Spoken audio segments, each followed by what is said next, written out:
యెహోషాపాతు అనే రాజు జీవితంలో అనేక మంది శత్రువులు బయలుదేరి వచ్చేసారు. వారిని జయించడానికి వీరికి శక్తి లేదు.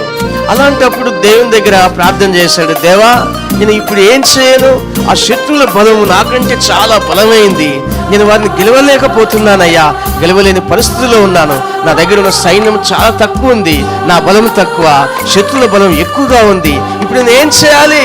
దయచేసి నాతో మాట్లాడు, నాకు సహాయం చేయ అని ప్రార్థన చేసినప్పుడు దేవుడు యెహోషాపాతుతో మాట్లాడిన మాట ఏంటంటే, స్తుతించే వారిని, ఆరాధించే వారిని సైన్యానికి ముందు ఉంచు. సైన్యానికి ముందు ఉంచి స్తుతి ఆరాధన చెయ్యి, స్తుతించు, ఆరాధించు అని చెప్పి ఆ మాట చెప్పినప్పుడు స్తుతించే వారిని, ఆరాధించే వారిని, దేవుని కనపరిచే ప్రజలందరినీ కూడా సైన్యానికి ముందు పెట్టేసి స్తుతింపజేస్తా ఉన్నాడు.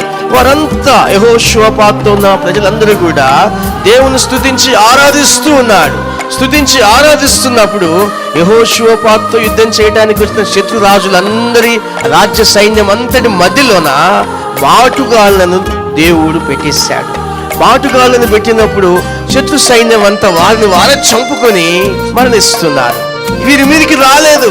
నా ప్రియ సహోదరులారా, దేవుణ్ణి స్తుతించేటప్పుడు శత్రువులు కొట్టుకొని చనిపోతారు అనేది మనం తెలుసుకోవాలి.